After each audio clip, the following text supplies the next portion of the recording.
ओकारं बिंदु संयुक्तं नित्यं ध्यायन्ति योगिनः कामदं मोक्षदं च ओंकाराय नमो नमः। अविरल सद्घनौघा प्रचाली सकल भूतल कलंका अज्ञानतिमिरान्धानां ज्ञानाञ्जनशलाकया चक्षुरुन्मीलितं येन तस्मै श्री गुरुवे नमः। श्री परम गुरुवे नमः। परपराचार्य गुरुभ्यो नमः। सकल श्रेषां परिवर्धकं धर्म संबंधकं भव्य जीवना प्रतिबोधकारकम पुण्य प्रकाश पापणासमिदं शास्त्रम श्री आदि पुराण ग्रंथराज नामधेयम। इसी से मूल ग्रंथ करता है श्री सर्वज्ञ देवास्तुत उत्तर ग्रंथ करता है श्री गंधर देवा प्रतिगंधर देवा तेषां पचनुसारता मासाद्य श्रीमत नेमिचन श्रीमत जिनसे नाचार्य न विरिचितमिदं शास्त्रम श्रोतार सावधान शृण्वन्तु। मंगलम भगवान वीरो मंगलम गौतमो गणी मंगलम कुंद कुंदात्यो जैन धर्मोस्तु मंगलम सर्वमंगल मांगल्यम सर्वकल्याणकारकम प्रधानम सर्वधर्माणां जैनम जयतु शासनम जैनम जयतु शासनम जैनम जयतु शासनम। सरस्वती नमस्तुभ्यं वरदे कामरूपिणी विद्यारंभं करिष्यामि सिद्धिर्भवतु मे सदा। द्वादशं जिनवानी माता की जय। परम मांगलिक ग्रंथ आदि पुराण ग्रंथराज की जय। जिनसे नाचार्य की जय। पन्ना लाल जी साहित्यकार की जय। अढ़ाई दीप में विराजमान सभी आचार्य उपाध्याय सर्व साधु के चरणों में नमोस्तु नमोस्तु नमोस्तु। सभी आरिका माता जी के चरणों में बंदा में बंदा में बंदा में। सभी छुल्लक छुल्लिका हेलक के चरणों में इच्छा में इच्छा में इच्छा में। सभी प्रतिमाधारी के चरणों में ग्रुप में विराजमान प्रतिमाधारी के चरणों में वंदना वंदना वंदना। ग्रुप में विराजमान पूज्य जनों का सादर चरण स्पर्श। सभी से सादर जय जिनेन्द्र। श्रीमते सकल ज्ञान साम्राज्य भीम साम्राज्य पद भीम से साम्राज्य पद में से धर्मचक्र वृत्ते भर्त्रे नमः संसार भीमुषे। बोलो आदिनाथ भगवान की जय।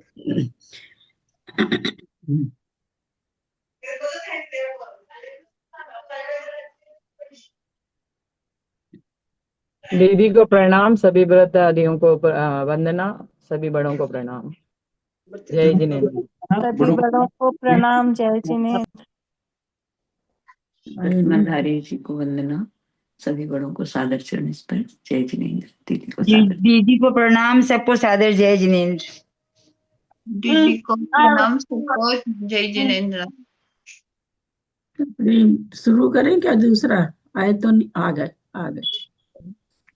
दीदी एक क्वेश्चन था, आगे क्या भाई साहब? नहीं तो मैं एक क्वेश्चन पूछती हूँ। हाँ तो आ गए। अच्छा ठीक है, बाद में पूछूंगी। शुरू करिए भाई साहब, मंगलाचरण हो चुका है।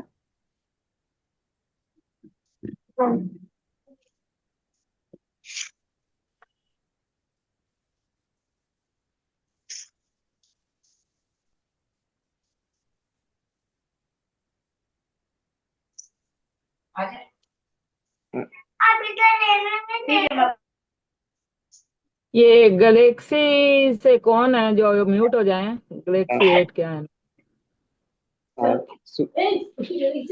शुरू करें? हाँ हाँ हाँ। गैलेक्सी आदिनाथ भगवान की जय। हाँ।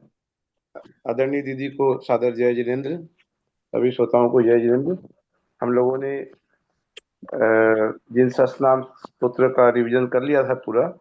अब इसके बाद जो थोड़ा सा भाग, अंतिम भाग बचा है, इसको आज लेते हैं। इसका आज का पेज नंबर है 629। 218 नंबर श्लोक से आरंभ करते हैं।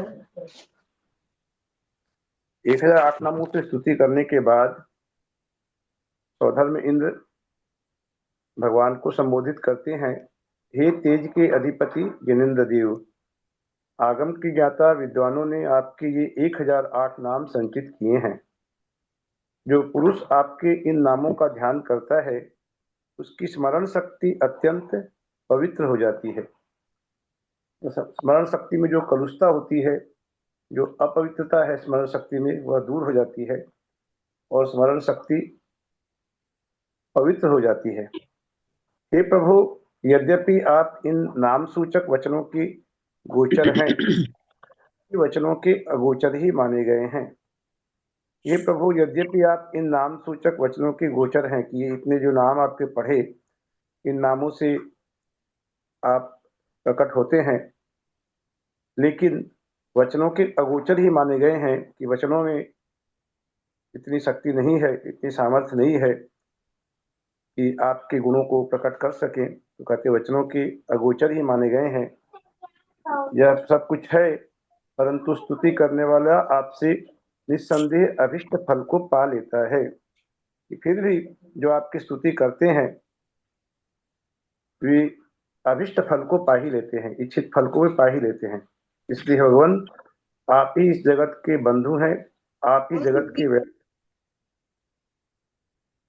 कौन सा पृष्ठ है? ये 3-4 लोगों का खुला हुआ है, म्यूट हो जाए ना। ये कौन सा पृष्ठ है पूछ रही हूँ मैं? ये है 629 629। कि आप ही इस जगत के बंधु हैं, आप ही इस जगत के वैद्य हैं, आप ही जगत का पोषण करने वाले हैं और आप ही जगत का हित करने वाले हैं। 4 बातें कही सौदामिंदर ने यहाँ कि जगत के बंधु, जगत के मित्र भी आप हैं, जगत के वैद्य हैं क्योंकि आप मोक्ष मार्ग का उपदेश देते हैं और जन्म मरण के रोग से आप छुटकारा दिलाते हैं भव्य जीवों को, इसलिए आप जगत के वैद्य हैं। और इस जगत का पोषण करने वाले भी आप हैं और इसका भला करने वाले, इसका हित करने वाले भी आप ही हैं, अर्थात जो हैं तो आप ही हैं। हे नाथ, जगत को प्रकाशित करने वाले आप एक ही हैं, आपके जैसा अन्य कोई नहीं हुआ है जो इस संसार को प्रकाशित कर सके, आप एक ही हैं।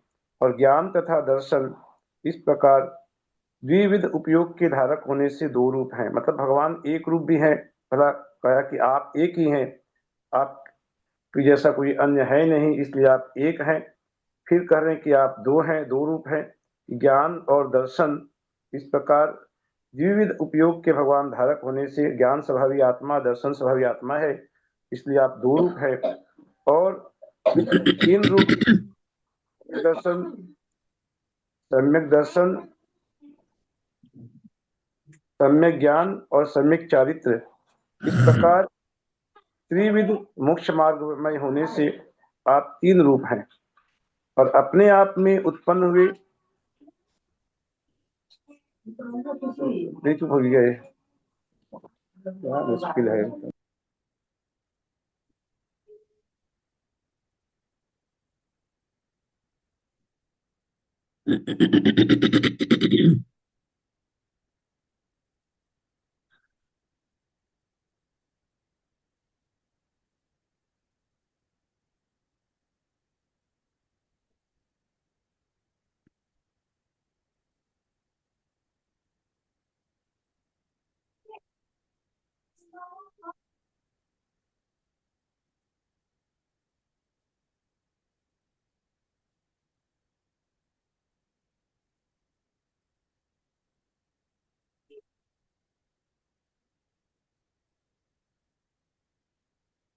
बच्चे डिस्टर्ब कर रहे हैं, थोड़ा सा बच्चों को बाहर कर रहा हूँ। 1 मिनट थोड़ा सा रुकिए, बस शुरू करते हैं।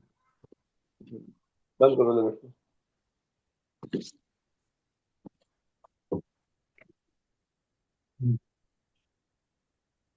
हाँ, तो भगवान अपने आप में उत्पन्न हुए अनंत चतुष्टय रूप होने से 4 रूप हैं। केवल ज्ञान होने के बाद अनंत चतुष्टय भगवान को उत्पन्न होता है, जो अनंत सुख, अनंत दर्शन, अनंत ज्ञान और अनंत वीर्य, इस प्रकार भगवान को 4 रूप कहा। और पंच परमिष्ठी स्वरूप होने से या फिर गर्भ आदि 5 कल्याणों के नायक होने से हे भगवान आप 5 रूप हैं। और जीव, पुद्गल, धर्म, अधर्म, आकाश और काल, इन 6 द्रव्यों के ज्ञाता होने से आप 6 रूप हैं। नैगम आदि 7 द्रव्यों के संग्रह स्वरूप होने से आप 7 रूप हैं। जो नैगम, संग्रह, व्यवहार आदि 7 रूप बताए नयों के, ये 7 रूप आप हैं। और सम्यक तो आदि 8 अलौकिक गुण रूप होने से 8 रूप हैं। सम्यक के 8 गुण बताए गए हैं, इसलिए आप 8 रूप हैं। और 9 केवल लब्धियों से सहित होने के कारण 9 रूप हैं। और अंत में कहा कि महाबल आदि 10 अवतारों से आपका निर्धार होता है, इसलिए 10 रूप हैं। कि भगवान की 10 भावों की कथा हम लोगों ने इसी पुराण में पढ़ी ऋषभदेव की। तो ये 10 अवतार बताए, इससे आपका निर्धार होता है, इसलिए आप 10 रूप हैं। मतलब एक रूप से लेकर 10 रूप तक भगवान की सारी वर्णन करते हुए स्तुति कर रहे हैं कि हे परमेश्वर, संसार के दुखों से मेरी रक्षा कीजिए। हे भगवान, हम लोग आपकी नामावली से बनी हुई स्तोत्रों की माला से आपकी पूजा करते हैं। आप प्रसन्न होइए और हम सबको अनुग्रहित कीजिए। भक्त लोग इस स्तोत्र का स्मरण करने मात्र से ही पवित्र हो जाते हैं, और जो इस पुण्य पाठ का पाठ करते हैं वे कल्याण के पात्र होते हैं। ये इस स्तोत्र में इतनी बड़ी महिमा बताई कि इस स्तोत्र का स्मरण करने मात्र से ही आत्मा में पवित्रता आती है, और जो पाठ करते हैं प्रतिदिन, इस जिन सहस्त्रनाम स्तोत्र का जो पाठ करते हैं उनका तो कहना ही क्या, वे कल्याण के पात्र होते हैं। इसलिए जो बुद्धिमान पुरुष पुण्य की इच्छा रखते हैं अथवा इंद्र की परम विभूति प्राप्त करना चाहते हैं, ऐसा पुण्य जो प्राप्त करना चाहते हैं, उन्हें चाहिए कि वे सदा ही इस स्तोत्र का पाठ करें। यह बहुत ही अचिंत्य शक्ति है इसमें, और इस स्तोत्र का पाठ नित्य करना चाहिए। इस प्रकार इंद्र ने चर और अचर जगत के गुरु भगवान ऋषभदेव की स्तुति कर फिर तीर्थ विहार के लिए नीचे लिखी हुई प्रार्थना की। भगवान की पहले 1008 नमो स्तुति की, फिर भगवान की फिर पुनः स्तुति इस प्रकार की जो आज हमने पढ़ा, और अब वे भगवान से प्रार्थना कर रहे हैं कि तीर्थ विहार आप कीजिए। इसके लिए प्रार्थना कर रहे हैं आगे कि हे भगवान, भव्य जीव रूपी धान्य पाप रूपी अनावृष्टि से सूख रहे हैं। बहुत सुंदर शब्दावली दी है यहाँ पर कि भव्य जीव रूपी धान्य सूख रहे हैं। किससे सूख रहे हैं ना, पाप रूपी अनावृष्टि से सूख रहे हैं। और हे विभो, उन्हें धर्म रूपी अमृत से सींचकर उनके लिए आप ही शरण होइए। कि जो भव्य जीव है लेकिन पाप रूपी अनावृष्टि से सूख रहे हैं, पापों का उदय चल रहा है, तो उनको आप धर्म रूपी अमृत से, आप धर्म रूपी उपदेश से सींचकर उनकी शरण आप ही हो सकते हैं। इसलिए हे प्रभु, अब आप धर्म विहार करने की कृपा करें। हे भव्य जीवों के समूह के स्वामी, भव्य जीवों के समूह के स्वामी, हे फहराती हुई दया रूपी ध्वजा से सुशोभित जिनेन्द्र देव, आपकी विजय के उद्योग को सिद्ध करने वाला यह धर्म चक्र तैयार है।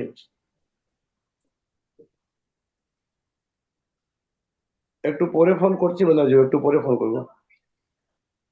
हाँ, यह धर्म चक्र तैयार है। हे भगवान, मोक्ष मार्ग को रोकने वाली मोह की सेना को नष्ट कर चुकने के बाद, यह मोह की सेना ऐसी सेना है जो कि मोक्ष मार्ग को रोकती है, मोक्ष मार्ग में आगे नहीं बढ़ने देती जीव को। तो ऐसी इस सेना को नष्ट कर चुकने के बाद अब आपका यह समीचीन मोक्ष मार्ग के उपदेश देने का समय प्राप्त हुआ है।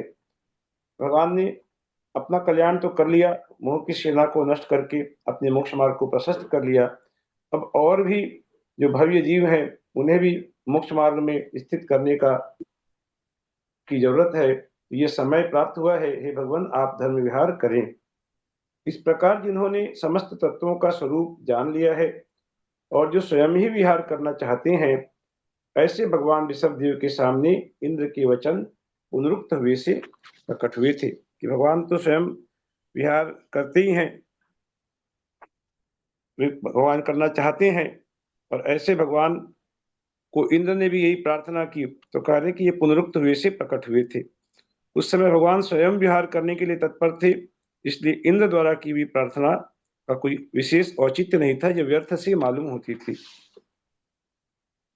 अथानंतर जो तीनों लोकों में क्षोभ उत्पन्न करने वाले हैं और तीर्थंकर नामक पुण्य प्रकृति ही जिनका सारथी है या जिनका सहायक है, ऐसे जिनेन्द्र देव रूपी सूर्य भव्य जीव रूपी कमलों का अनुग्रह करने के लिए तैयार हुए।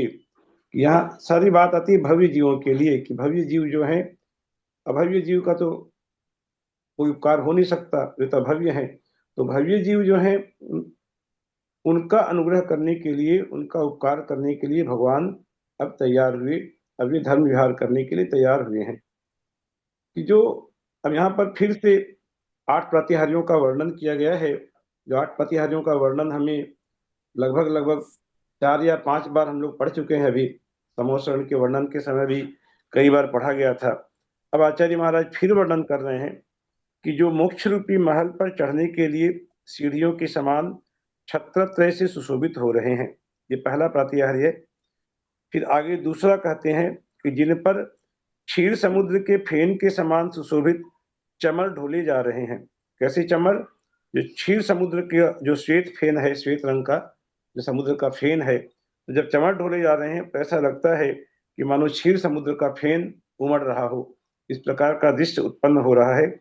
तो ऐसे चमर ढोले जा रहे हैं। ये दूसरा प्रतिहार्य। फिर आगे मधुर गंभीर धीर तथा दिव्य महाध्वनि से जिनका शरीर शब्दायमान हो रहा है, ये दिव्य ध्वनि, ये तीसरा प्रतिहार्य। और चौथा कहते हैं कि करोड़ों सूर्यों से स्पर्धा करने वाले भामंडल से दीप्यमान हो रहे हैं। ये चौथा कि ऐसा भामंडल जो करोड़ों सूर्य भी लजा जाए, लज्जित हो जाते हैं, ऐसा भामंडल जहाँ की रात दिन का फर्क नहीं समझ में आता, ऐसे भामंडल से दीप्यमान हो रहे हैं। और पांचवा है दुंदुभी, जिनके समीप ही देवताओं के द्वारा बजाए हुए दुंदुभी गंभीर शब्द कर रहे हैं।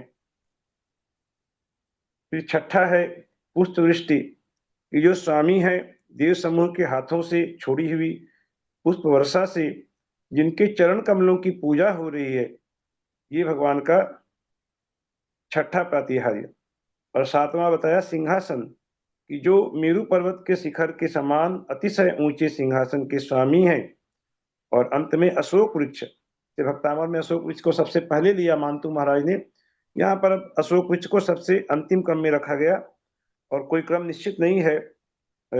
जिनसेन स्वामी ने भी अलग अलग क्रम से कई बार इसकी व्याख्या की है, जैसा हमने वो पढ़ा है। तो यहाँ अंत में अशोक वृक्ष को रखते हुए कहते हैं कि छाया और फल सहित अशोक वृक्ष से जिनकी शांत चेष्टाएं प्रकट हो रही हैं, जिनकी समव शरण की पृथ्वी का घेरा। अब ये 8 प्रतिहार्य का वर्णन करने के बाद भैया जी एक बार 8 प्रतिहार्य फिर से बोल दीजिए ना। पूरा पढ़ूं फिर से? कि देखिए पहला है कितना भैया जी? हाँ, पेज नंबर 630 का लास्ट पैरा है, जो फिर से पढ़ रहा हूं एक बार। कि मोक्ष रूपी महल पर चढ़ने के लिए सीढ़ियों के समान छत्रत्रय से सुशोभित हो रहे हैं। ये पहला हुआ। 3 छत्र जिन पर क्षीर समुद्र के फेन के समान सुशोभित चमर ढोले जा रहे हैं, ये दूसरा चमर। और तीसरा है दिव्य ध्वनि या महाध्वनि। यहाँ महाध्वनि भी लिखा है, दिव्य ध्वनि भी लिखा, कि मधुर गंभीर धीर तथा दिव्य महाध्वनि से जिनका शरीर शब्दायमान हो रहा है, भगवान के सर्वांग से दिव्य ध्वनि प्रकट हो रही है, इसलिए कहा जिनका शरीर शब्दायमान हो रहा है, ये तीसरा दिव्य ध्वनि। और करोड़ों सूर्यों से स्पर्धा करने वाले भामंडल से भगवान दीप्यमान हो रहे हैं, ये चौथा। जिनके समीप ही देवताओं के द्वारा बजाए हुए दुंदुभी गंभीर शब्द कर रहे हैं, ये पांचवा प्रतिहार्य भगवान का। जो देव समूह के हाथों से छोड़ी हुई पुष्प वर्षा से जिनके चरण कमलों की पूजा हो रही है, ये छठा। जो पढ़ते मंदार सुंदर नमेरु सुपारी जात है, तो ये छठा प्रतिहार्य भगवान का पुष्पवृष्टि। और जो मेरु पर्वत के शिखर के समान अतिशय ऊंचे सिंहासन के स्वामी हैं, ये सातवां सिंहासन प्रतिहार्य। और आठवां अशोक वृक्ष प्रतिहार्य, की छाया और फल सहित अशोक वृक्ष से जिनकी शांत चेष्टाएं प्रकट हो रही हैं। इन 8 प्रतिहार्यों का वर्णन किया सौधर्मेंद्र ने। भगवान की बहुत ही भाव भक्ति, बहुत भक्ति के साथ, बहुत तन्मयता के साथ भक्ति कर रहे हैं। और साथ ही साथ अब यहाँ पर समव शरण का संक्षिप्त वर्णन एक बार हमें फिर से पढ़ने को मिल रहा है। ये अंतिम बार समव शरण का वर्णन है, जिसका सारांश दिया है बहुत संक्षेप में। जो कहते हैं, जो हम लोग पढ़ चुके हैं, उसी को फिर से दोहरा रहे हैं संक्षेप में, कि जिनके समव शरण की पृथ्वी का घेरा धूलिसाल नामक कोट से घिरा हुआ है। कि भगवान जहाँ समव शरण है, उसका घेरा चारों ओर धूलिसाल नाम के कोट से घिरा हुआ है। और जब समव शरण में प्रवेश करते हैं, सबसे पहले मानस स्तंभ के दर्शन होते हैं। तो जिन्होंने मानस्तंभों के द्वारा अन्य मिथ्या दृष्टियों के अहंकार तथा संदेह को नष्ट कर दिया है। उसके बाद जल से भरी हुई परिखा आती है मानस्तंभ के बाद, कि जो स्वच्छ जल से भरी हुई परिखा के समीपवर्ती फिर लतावन आते हैं, लतावनों से घिरी हुई और अपूर्व वैभव से संपन्न सभा भूमि को अलंकृत कर रहे हैं। फिर गोपुर द्वार है, ये समस्त गोपुर द्वारों से उन्नत और उत्कृष्ट रचना से सहित 3 कोटों से, जिनका बड़ा भारी महात्म्य प्रकट हो रहा है। ये 3 कोटों का विस्तृत वर्णन हम लोगों ने पहले पढ़ा। तो अब कहते हैं कि जिनकी सभा भूमि में अशोक आदि वन समूह से सघन घन छाया हो रही है, कि हम लोगों ने वन के नाम भी पढ़े थे क्या, आम्र वन, चंपक वन, अशोक वन, ये जो वन समूह से जहाँ सघन छाया हो रही है, और जो माला वस्त्र आदि से चिन्हित ध्वजाओं का भी वर्णन पढ़ा, कि ध्वजाओं की फड़कन से जगत के समस्त जीवों को बुलाते हुए से जान पड़ते हैं, और कल्प वृक्षों के वन की छाया में विश्राम करने वाले देव लोग सदा जिनकी पूजा करते हैं। बड़े बड़े महलों से घिरी हुई भूमि में स्थित किन्नर देव जोर जोर से जिनका यश गा रहे हैं, और प्रकाशमान और बड़ी भारी विभूति को धारण करने वाले स्तूपों से जिनका वैभव प्रकट हो रहा है। ये सब जो ध्वजा, स्तूप, ये सबको इन्होंने संक्षेप में सबको ही दे दिया है, पूरा वर्णन कर दिया है। और फिर नाट्यशालाएं मिलती हैं, कि दोनों नाट्यशालाओं की बढ़ी वृद्धियों से जो मनुष्यों का उत्सव बढ़ा रहे हैं, जो धूप की सुगंधि से, धूप घट आते हैं, कि धूप की सुगंधि से 10 दिशाओं को सुगंधित करने वाली बड़ी भारी गंध कुटी के स्वामी हैं, जो इंद्रों के द्वारा की हुई बड़ी भारी पूजा के योग्य हैं, तीनों जगत के स्वामी हैं और धर्म के अधिपति हैं। ऐसे श्रीमान आदि पुरुष भगवान ऋषभ देव ने, यहाँ श्रीमान कहा भगवान को, श्रीमान भगवान का पहला नाम हमने पढ़ा 1008 नामों में। तो कहते हैं ऐसे श्रीमान आदि पुरुष भगवान ऋषभ देव ने विजय करने का उद्योग किया, विहार करना प्रारंभ किया। इस प्रकार ये बहुत ही सुंदर अलंकारिक शैली में एक ही साथ में 8 प्रातिहार्य और समोसरण का संक्षिप्त वर्णन हमें इस ग्रंथ के माध्यम से ये अंतिम बार पढ़ने को मिला। तो इससे ये मुझे ऐसा लगता है कि बार बार आचार्य महाराज ने कई बार वर्णन किया प्रातिहार्य का, और कई बार समोसरण का विस्तृत वर्णन करने के बावजूद भी कई बार संक्षेप में वर्णन किया है, जिससे ऐसा लगता है कि ये कम से कम हमारे लिए जानना बहुत महत्वपूर्ण है कि 8 प्रातिहार्यों के नाम क्या है, और समोसरण का ये वर्णन, संक्षिप्त वर्णन जो हमारे मानस में अंकित होना चाहिए, इसे बार बार कहते हुए ये इसका वर्णन कर रहे हैं। तो ये भगवान जो है ऐसे समोसरण में जो विराजमान है, इन्होंने अब विजय करने का उद्योग किया, विहार करना प्रारंभ किया। तदनंतर भगवान के विहार का समय आने पर जिनके मुकुटों के अग्रभाग हिल रहे हैं, ऐसे करोड़ों देव लोग इधर उधर चलने लगे। भगवान के विहार करने का समय आ गया है, और भगवान जब विहार कर रहे हैं तो करोड़ों जो देव हैं, लाखों ही नहीं बल्कि करोड़ों देव बताए, कि करोड़ों देव इधर उधर चल रहे हैं, और चलने के समय इनके मुकुटों के अग्रभाग हिल रहे हैं। भगवान के उस दिग्विजय के समय घबराए हुए इंद्रों के मुकुटों से विचलित हुए मणि ऐसे जान पड़ते थे मानो जगत की आरती ही कर रहे हों। या भगवान जब विहार करने के लिए प्रस्तुत हुए हैं, उस समय जो इंद्र लोग एकदम घबरा से गए। एकदम जैसे होता है ना कि जब प्राइम मिनिस्टर या राष्ट्रपति आदि आते हैं तो बड़े बड़े ऑफिसर एकदम अटेंशन में आ जाते हैं, पूरे घबरा जाते हैं, इधर उधर की कहीं कोई प्रकार की कमी नहीं रह जाए। तो ऐसे ये जो बड़े बड़े इंद्र थे, ये घबराए हुए इंद्र, बिल्कुल उनके मुकुटों से मणियां इस प्रकार से हिलने लगी कि लगता है कि कोई भगवान ये संसार की आरती उतार रहे हैं। इस प्रकार की उनकी मणियां ऊपर से, मणियों का प्रकाश ऊपर से नीचे की ओर घूमने लगा। ऐसा दृश्य वहां पर उपस्थित हो गया। उस समय जय जय जय जय इस प्रकार जोर जोर से शब्द करते हुए आकाश के आंगन को व्याप्त करते हुए और अपने तेज से दिशाओं के मुख को प्रकाशित करते हुए देव लोग चल रहे थे। करोड़ों देव साथ साथ चल रहे हैं, और जयकार की ध्वनि से पूरा आकाश गुंजायमान हो गया है। उस समय इंद्रों सहित चारों निकायों के देव, चतुर्निकाय के देव यहाँ पर जिन्हें भगवान के विहार रूपी महावायु से क्षोभ को प्राप्त हुए 4 महासागर के समान जान पड़ते थे। इधर तो ज्योतिषी देव, व्यंतर देव और भवनवासी देव और वैमानिक देव, ये चारों प्रकार के देव मानो 4 महासागर के समान, जो इस प्रकार इतने झुंड के झुंड देव चल रहे थे, मानो 4 महासागर साथ साथ चल रहे हो, ऐसा जान पड़ता था। इस प्रकार सूर और असुरों से सहित भगवान ने सूर्य के समान इच्छा रहित वृत्ति को धारण कर प्रस्थान किया। जिन्होंने अर्धमागधी भाषा में जगत के समस्त जीवों के कल्याण का उपदेश दिया था, कि भाषा कौन सी थी, भगवान ने किस भाषा में उपदेश दिया था, ये भी प्रश्न आ सकता है। तो अर्धमागधी भाषा में भगवान ने उपदेश दिया और संसार के समस्त जीवों को उनके कल्याण का उपदेश दिया।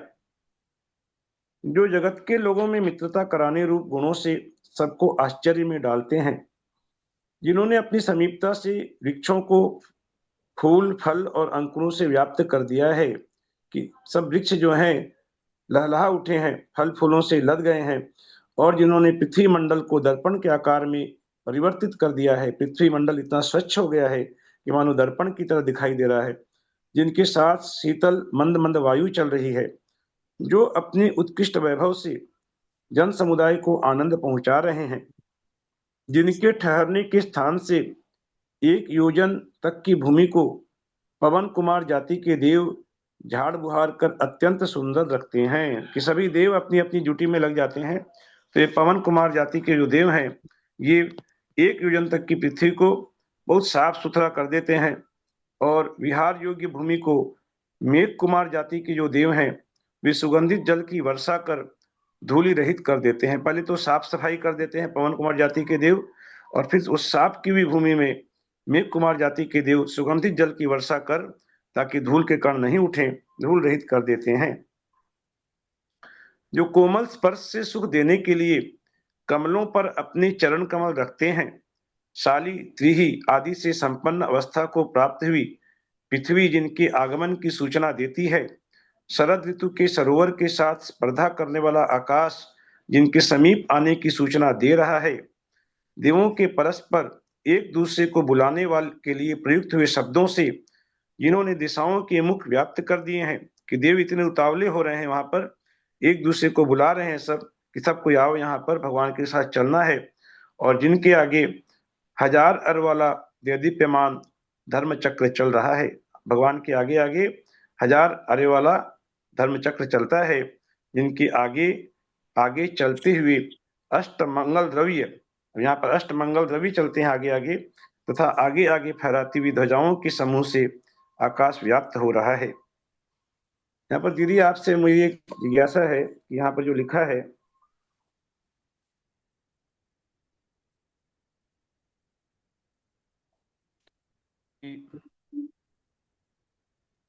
जो कोमल स्पर्श से सुख देने के लिए कमलों पर अपने चरण कमल रखते हैं, ऐसा लिखा है कि कमलों पर भगवान अपने चरण कमल रखते हैं, लेकिन प्राय जगह तो सभी जगह यही पढ़ा है कि भगवान अधर में चलते हैं, उन कमलों को स्पर्श भी नहीं करते, स्वर्ण के कमलों अधर को। में चलते, बस ये अब चूंकि कमल की रचना उनके पांव रखने के लिए होती, इसलिए लिख दिया गया है भक्तिवश। लिख दिया गया वैसे वैसे, तो हाँ, हाँ, वो तो अधर में रहते हैं। अधर पर चलते ना, हाँ। हम्म। तो उस समय क्षुब्ध होते हुए समुद्र की गर्जना के समान आकाश को चारों ओर से व्याप्त कर दुंदुभी बाजों का मधुर तथा गंभीर शब्द हो रहा था। भगवान के धर्म विहार का वर्णन, बहुत ही सुंदर वर्णन चल रहा है, कि देवलोग भव्य जीव रूपी भ्रमरों को आनंद करने वाली तथा आकाश रूपी आंगन को पूर्ण भरती हुई पुष्पों की वर्षा करते जा रहे थे, जिनके वस्त्र वायु से हिल रहे हैं। ऐसी करोड़ों ध्वजाएं, कोई मामूली ध्वजा नहीं, करोड़ों करोड़ ध्वजाएं, करोड़ों ही देव हैं और करोड़ों ध्वजाएं चारों ओर फहरा रही थी, और वे ऐसी जान पड़ती थी मानो इधर भाई साहब, आओ। एक हाँ, सेकंड, एक जरा सा स्पष्ट कीजिए। एक तो आपने प्रातिहार्य बताया और एक मंगलाष्टक बताए, तो वो मंगलाष्टक क्या होते हैं? मंगलाष्टक तो नहीं बताया, मतलब अष्टमंगल द्रव्य बताए। 7 हाँ, अष्टमंगल अष्टमंगल द्रव्य। द्रव्य वो क्या हुआ?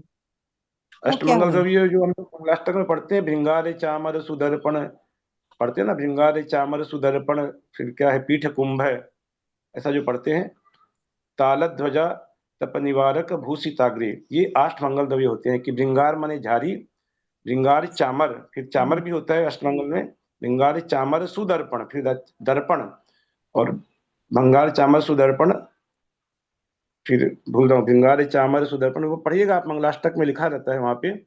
तो ये 8 मंगल द्रव्य हैं, और 8 प्रातिहारी जो है वो अलग है, और 8 मंगल द्रव्य अलग है। 8 मंगल द्रव्य भगवान के आगे आगे चलते हैं, हाँ कहा धर्म चक्र चलता है और 8 मंगल द्रव्य चलता है।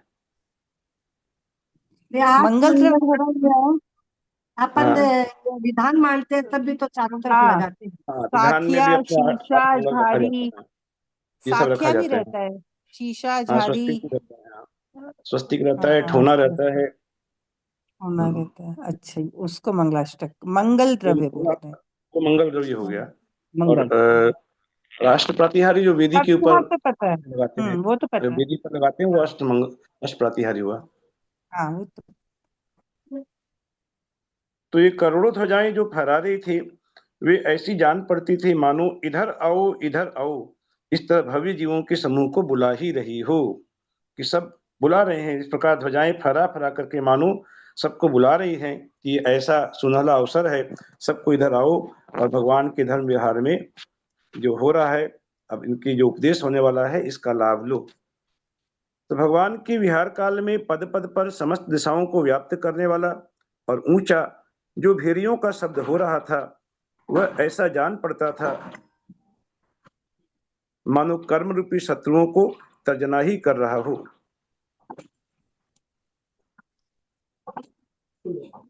देवलोग बड़े उत्साह के साथ पुण्य पाठ कर रहे थे। किन्नर जाति के देव मनोहर आवाज से गा रहे थे और गंधर्व विद्याधरों के साथ मिलकर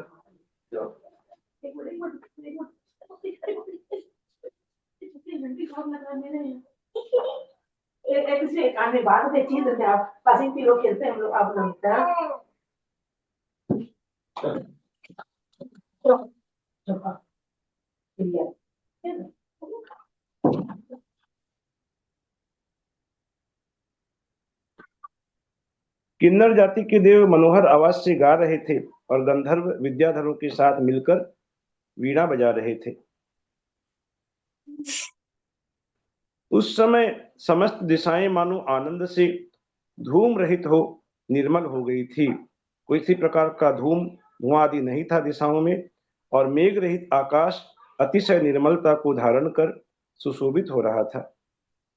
भगवान के विहार के समय पके हुए साली आदि धान्यों से सुशोभित पृथ्वी ऐसी जान पड़ती थी मानो स्वामी का लाभ होने से उसे हर्ष के रोमांच ही उठ आए हों, क्योंकि सस्य श्यामला भूमि थी, चारों ओर धान लहरा रहे थे, और वे जो धान पके हुए जो धान थे, तो उससे ऐसा लगता था मानो पृथ्वी के रोमांच उठ आए हों, क्योंकि स्वामी का जो विहार हो रहा है उससे पृथ्वी इस प्रकार से रोमांचित हो गई हो। आकाश गंगा की जलकणों का स्पर्श कर रही थी, और जो कमलों के पराग रस से मिली हुई होने से सुगंधित वस्त्रों से ढकी हुई सी जान पड़ती थी, ऐसी सुगंधित वायु बह रही थी। वृक्ष भी असमय में फूलों के उद्भोत को दिखला रहे थे, अर्थात वृक्षों पर बिना समय के ही पुष्प आ गए थे, और उनसे वे ऐसे जान पड़ते थे मानो सब ऋतुओं ने भय से एक साथ ही आकर उनका आलिंगन किया हो। सब ऋतुओं के फल फूल आ जाते हैं जहाँ भगवान का समर्षण होता है, भी उसका वर्णन यहाँ पर किया।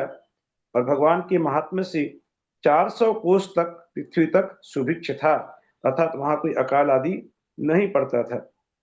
सब प्रकार का कल्याण ही कल्याण था, चारों ओर आरोग्य था, और पृथ्वी प्राणियों की हिंसा से रहित हो गई थी। समस्त प्राणी अचानक आनंद की परंपरा को प्राप्त हो रहे थे। अचानक से सब आनंद हिलोरे मारने लग गया था सबको, और सब में इतना वात्सल्य भाव उत्पन्न हो गया, भाई पने को प्राप्त होने के समान सब परस्पर की मित्रता को बढ़ा रहे थे। जो एक दूसरे के विरोधी जीव भी जो थे, वे सब आपस में वहां मित्रवत हो गए थे। जो मकरंद और पराग की वर्षा कर रहा है, जिसमें नवीन केसर उत्पन्न हुई है, जिसकी कर्णिका अनेक प्रकार के रत्नों से बनी हुई है, जिसके दल अत्यंत सुशोभित हो रहे हैं, जिसका स्पर्श कोमल है और जो उत्कृष्ट शोभा से सहित है, ऐसे सुवर्णमय कमलों का समूह आकाश तल में भगवान के चरण रखने की जगह में सुशोभित हो रहा था। भगवान की प्रत्येक पद निक्षेप पर वहां कमलों की रचना करते हैं देव। इसका वर्णन बहुत सुंदर किया। एक बार फिर से पढ़ता हूँ कि जो एक मिनट मकरंद भैया और जी, भैया जी एक क्वेश्चन था। हम्म, ये जैसे इसमें बोला समोसरण आता है तभी आपस में जैसे बेर भाव सब भूल जाते हैं, भगवान के जन्म के समय में भी बेर भाव सब भूल जाते हैं, तो ये उसी टाइम के लिए भूलते हैं या कि हमेशा के लिए ही बेर भाव भूल जाते हैं? ये उसी टाइम के लिए भूलते हैं ना। लास्ट वीक वापस वापस उनका फिर वापस याद आ जाता है क्या बेर भाव उनका? समोसण में जब तक है तब तक तो वे आपस में सब मित्रवत हैं आपस में। फिर तो वे अगर हिंसक जंतु हैं तो बाद में तो फिर तो उनकी जैसे वो उनका जैसे समोसरण में प्रवचन सुनते हैं तो उससे कुछ प्रभाव नहीं पड़ता है, वापस बेर भाव वापस चालू हो जाता है क्या दीदी? आपस तो देखिए, अब प्रवचन सुनते हैं हम लोग, प्रवचन सुनते हैं तब तक तो हम लोगों के सबके मन के अलग भाव होते ही हैं, लेकिन वो बाद में पर तो फिर ये कहते हैं भगवान के समोसरण में तो किसी को भी राग द्वेष रहता नहीं है। वहां नहीं रहता है, वहां तो नहीं रहता है, हाँ लेकिन नहीं रहता, समोसण उसके बाद में वापस वही चालू हो जाता है क्या? के बाद वही में क्या मतलब होता पूछते है, हैं। समोसण के जब बाहर आते हैं तब क्या होता है, तो बाद अच्छा में तो अपना अपना होनहार है, जो जितना ग्रहण कर सकता है, उस जिसकी जो पात्रता है उस हिसाब से उसे मिलता है। आज आपका सही बात। चेहरा नहीं दिख रहा आपका। किसका? हाँ मेरा? नहीं भैया नहीं जी नहीं, का। बंटक का? अभी हो रहा है ना। हाँ मतलब वापस वैसे के वैसे हो जाते हैं जी, मतलब जिसका सुधार होना हो गया, नहीं तो बाकी वैसे ही हो जाते हैं सब। बिल्कुल बोला जा सकता है, लेकिन अब जैसा जिसकी जो पात्रता है, जिसने अपनी जितना ग्रहण किया है उस हिसाब से वैसा ही होता है, वैसे के वैसे हो जाते हैं, ये नहीं कर सकते हैं। क्योंकि ठीक। मुझे ये याद आ रहा है, पद्म पुराण में जब हम लोगों ने पढ़ा, पद्म पुराण में एक आध जगह ऐसा पढ़ा है कि वो समोसरण से वापस आए, वापस आने के बाद भी फिर कुछ राग द्वेष तो फिर बाद में होता है, ऐसा पढ़ना पड़ेगा ठीक से। ठीक। ऐसा नहीं है कि वो जीवन भर के लिए फिर वो बिल्कुल माने उनके भाव शुद्ध हो जाते हैं।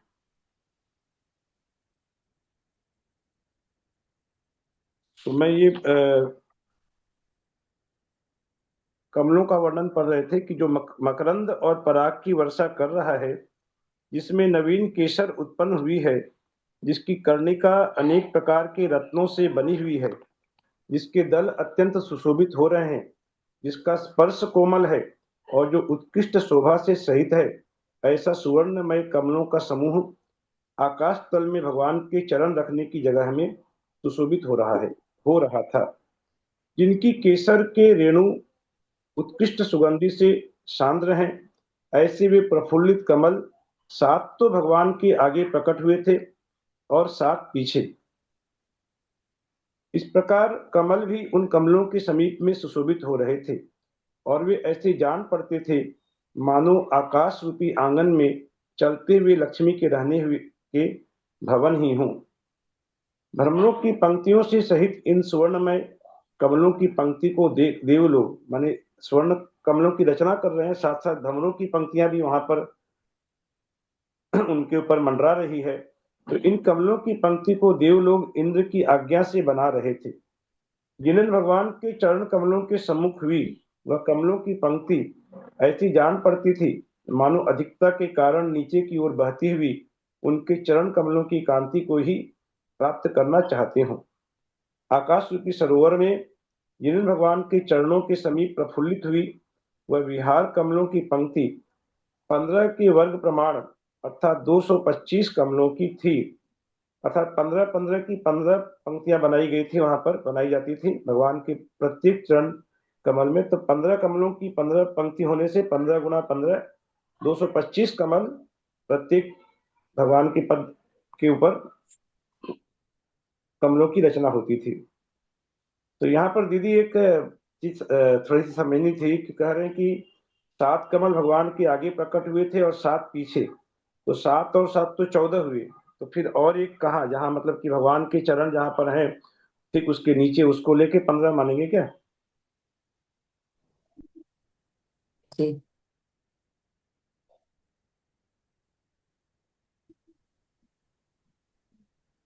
225 कमल ना शायद होते हैं, याद नहीं 225 आ कमल रहा। तो हो गए। 15 कमलों की 15 लाइन लगती है। ये तो मैंने दूसरे ग्रंथ में पढ़ा है कि 15 पंक्तियां होती हैं। अभी 7 आगे 7 पीछे, ये थोड़ा आपसे समझना था।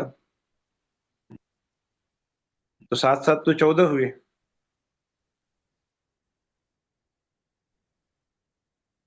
बाकी एक कमल जो भगवान की थी, जहां पर चरण उनके पड़ रहे हैं वहां पर रखते होंगे उनके नीचे, चरण के आगे 7, चरण के पीछे 7, 14 हो गए। हम्म, एक पर चरण,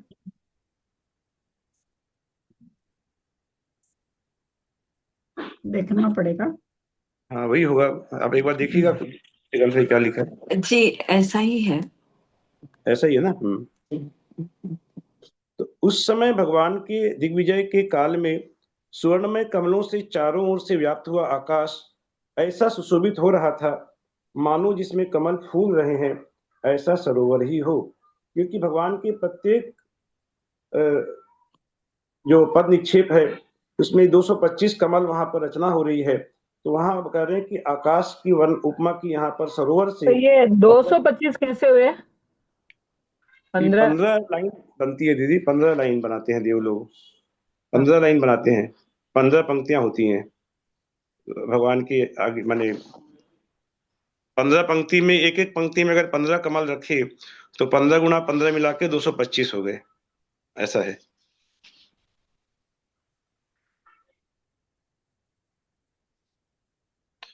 तो यहां हम पढ़ रहे थे कि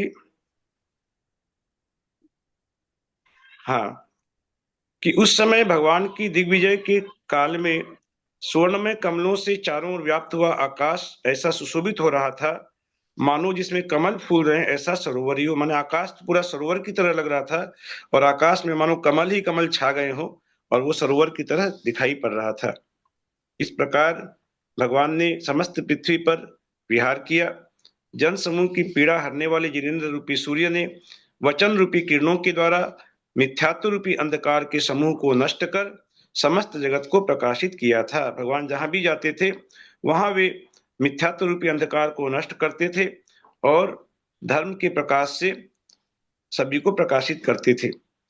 सुवर्णमय कमलों पर पैर रखने वाले भगवान ने, अब यहाँ फिर लिखा है कि सुवर्णमय कमलों पर पैर रखने वाले भगवान ने जहां जहां से विहार किया, वहीं वहीं के भवियों ने धर्मामृत रूप जल की वर्षा से परम संतोष को धारण किया था। जिस समय वे जिनेन्द्र रूपी मेघ समीप में धर्म रूपी अमृत की वर्षा करते थे, यहाँ जिनेन्द्र भगवान की मेघ से उपमा की कि ये मेघ धर्म रूपी अमृत की जब वर्षा करते थे तो सारा संसार संतोष धारण कर सुख के प्रवाह से लुप्त हो जाता था। कि जब वर्षा होती है तो एक जल प्रवाह होता है, उस प्रवाह में प्लावित हो जाता था, सारा संसार प्लावित हो जाता था, सुख के प्रवाह में डूब जाता था।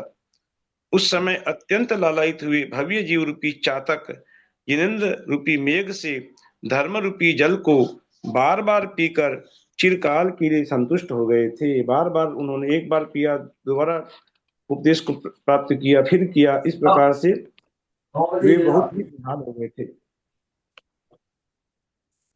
इस प्रकार जो चर और अचर जीवों के स्वामी हैं, संसार रूपी गर्त में डूबे हुए जीवों का उद्धार करना चाहते हैं, जिनकी वृत्ति अखंडित है, देव और असुर जिनके साथ हैं, तथा जो सुवर्णमय कमलों के मध्य में चरण कमल रखते हैं, ऐसे जिनेन्द्र भगवान ने समस्त पृथ्वी में विहार किया।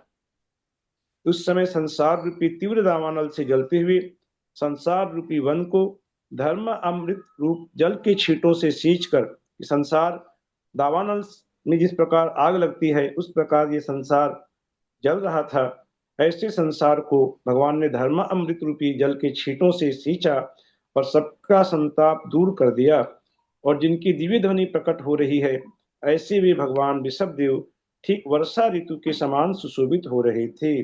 भगवान को मेघ से भी उपमा दिया और साथ ही साथ वर्षा ऋतु से भी उपमा दिया कि वर्षा ऋतु के समान भगवान सुशोभित हो रहे थे।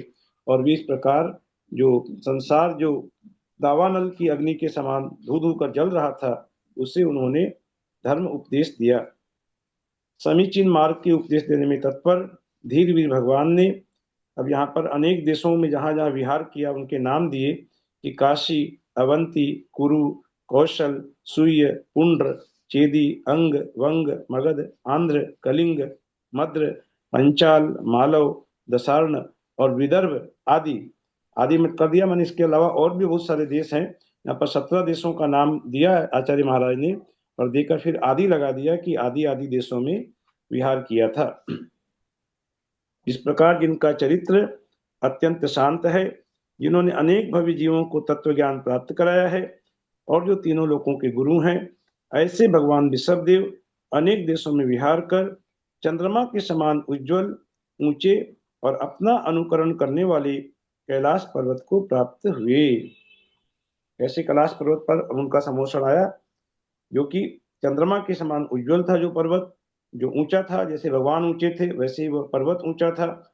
इसलिए कहा अपना अनुकरण करने वाले कैलाश पर्वत को प्राप्त हुए। वहां उनके अग्रभाग पर देवों के द्वारा बनाए हुए सुंदर पूर्वोक्त समस्त वर्णन से सहित और स्वर्ग की शोभा बढ़ाने वाले सभा मंडप में भगवान विराजमान हुए। उस समय वे जिनेन्द्र देव अनंत चतुष्टय रूप लक्ष्मी से सहित थे। आदर के साथ भक्ति से नम्रीभूत हुए 12 सभा के लोगों से घिरे हुए थे कि अब वे फिर से यहाँ पर थोड़ा सा वर्णन किया ये समोषण का यहाँ पर कि भगवान जो वहाँ पर सिंहासन विराजमान है वे अनंत चतुष्टय रूप लक्ष्मी से सुशोभित है और 12 सभा के लोगों से घिरे हुए थे और उत्तम उत्तम 8 प्रतिहारियों से सुशोभित हो रहे थे। 8 प्रतिहारी का नाम तो नहीं दिया, लेकिन 8 प्रतिहारियों से सुशोभित हो रहे थे, जिनके चरण कमल इंद्रों के द्वारा पूजित हैं। घातिया कर्मों का क्षय होने के बाद जिन्हें अनंत चतुष्टय रूप विभूति प्राप्त हुई है कि जब घातिया कर्मों का क्षय करते हैं तब भगवान के अनंत चतुष्टय प्रकट होते हैं, ये विभूति उन्हें प्राप्त होती है।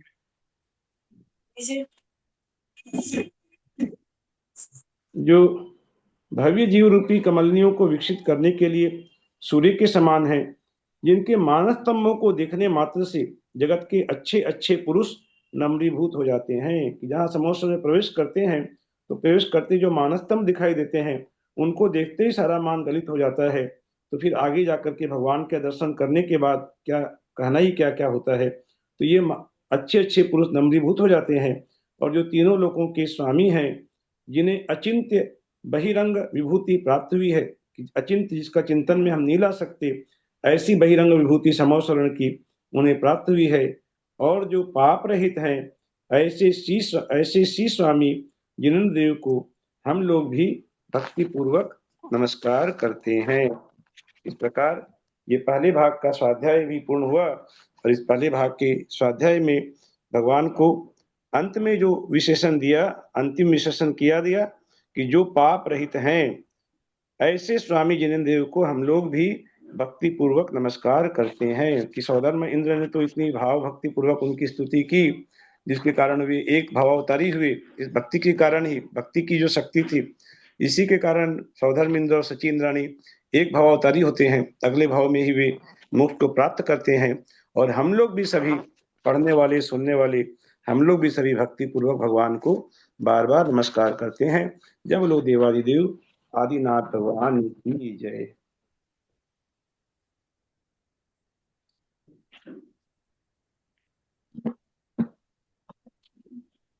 अब ये पहले भाग का स्वाध्याय पूरा हो गया।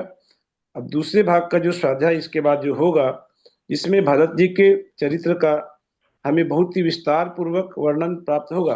भरत जी ने जो दिग्विजय की उसका वर्णन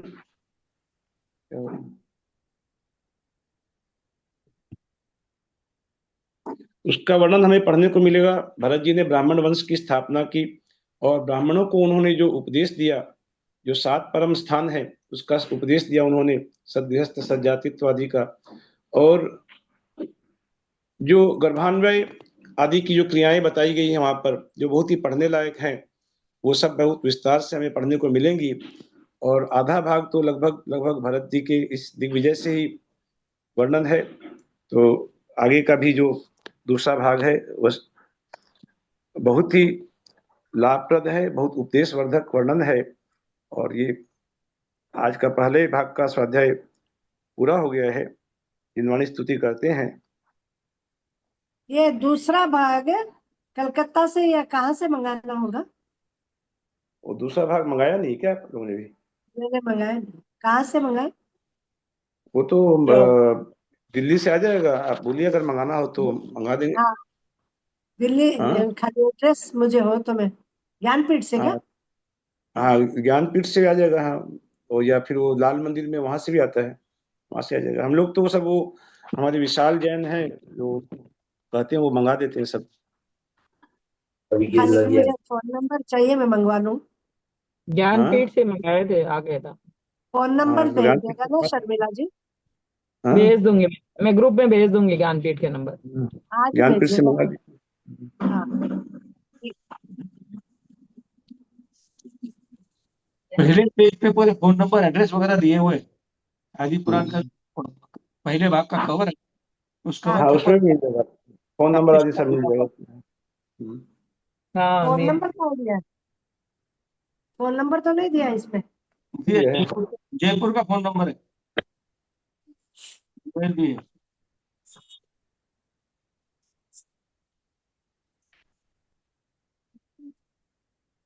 फोन नंबर नहीं दिया है। अगर चाहिए तो है, मेरे पास में है, फोन नंबर दे देना। मैं ग्रुप में भेज दूंगा फोन नंबर। हाँ, ठीक है। फोन नंबर दे दीजिएगा भाई साहब। हाँ हाँ, भेज दूंगा। ठीक है। हाँ। जी। यदर्थ मात्रा पदवाक्य यहाँ पर, यदर्थ मात्रा पदवाक्यहीनं मया प्रमादादति किञ्चनोक्तं तन्मे क्षमित्वा विदधातु देवी सरस्वती केवलबोधलब्धिं। बोधि समाधि परिणाम शुद्धि स्वात्मोपलब्धि सिद्धि सिद्धि। चिंतामणिं चिंतित वस्तुदाने तमंजमानस्य ममास्तु देवी। जवाणी के ज्ञान ते सुझे लोकालोक, सुवाणी मस्तक नमो सदा देत हो धूप। हे जिनवाणी भारती तो ही जपो दिन रैन, जो तेरा शरणा गहे सो पावे सुख चैन। देह जुवर हंत को गुरु से हो निर्ग्रंथ, दया धर्म पालू सदा यही मोक्ष का पंथ। बोलो दास सांगिन वाणी माता की जय। आयुष सरगम करो में हम।